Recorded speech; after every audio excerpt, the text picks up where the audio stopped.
boa tarde, boa noite. Somos o podcast dos trabalhadores e hoje iremos falar sobre o quê? Getúlio Vargas! Entre 1937 e 1945. Quem foi Getúlio Vargas? Vocês têm uma noção? Você quer acrescentar um ponto, alguma coisa? Foi presidente do Brasil, né? Por 4 anos. 4? 15 anos. 15 anos. 4 governos. Foi muito. 4 governos. 4 governos, Então. basicamente. O Vargas, ele, na verdade, ele começou a carreira política dele, né? No Rio Grande do Sul, onde ele foi eleito deputado. Foi eleito deputado lá em 1919. Muito tempo atrás, né? Caramba. 1919. Daí ele liderou a Revolução de 30, né? Com o presidente Washington, que tiraram o Washington do cargo. E impediu a posse do Júlio Prestes. Prestes.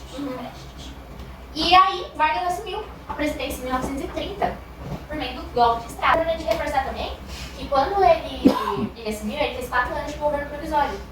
Então, e aí ele governou provisoriamente, né, até 34, como a gente sabe. Só que em 37, aí mesmo a Assembleia assumiu ele como presidente do Brasil. Daí ele instaurou um Estado Novo, que foi quando ele fez uma nova Constituição, que durou até 1945, e ele centralizou todo o poder dele. A Constituição que ele criou foi baseada no modelo polaco, né, lá da Polônia, que era fascista. Então o Brasil teve uma Constituição fascista. Eu acho que isso é muito importante ressaltar. Principalmente no tempo que o mundo vivia, né? Porque era a Segunda Guerra, pá, fascismo e nazismo em alta, assim. E, porém, ele foi muito importante, né, no Brasil, com as leis trabalhistas, né, com história e tal. Você sabia que o Congresso Nacional foi fechado e os partidos políticos foram extintos? A política de repressão aumentou com perseguição aos opositores, censura à imprensa e fortalecimento do Departamento de Imprensa e Propaganda. A Polícia Política, Departamento de Ordem Política e Social, foi usada para perseguir comunistas e outros opositores. O nacionalismo e a industrialização, tendo assim um fortalecimento da indústria nacional com criação da Companhia Siderúrgica Nacional.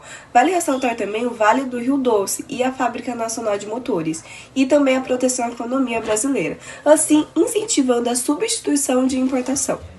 Agora vamos entrar num tópico importante, né? Que é, hoje em dia mesmo, tá sendo muito falado sobre isso, né? Que é sobre o trabalhismo e a consolidação das leis de trabalho, né? O CLT. Então, Vargas, ele se mudou dos trabalhadores, criando leis trabalhistas, né? Como direitos como salário mínimo, jornada de trabalho, 8 horas de férias remuneradas, né? E em 1943 foi criado o CLT, que é, até hoje, né? Tendo isso, o CLT, né? Que especificações e formalizou as leis trabalhistas do Brasil. Alguém quer falar uma coisa sobre o CLT? Eu acho que o CLT foi uma invenção muito boa, porque basicamente segura tudo no nosso país, né? Tipo, ele segura o trabalhador do salário que ele tem que receber, das férias que ele tem direito.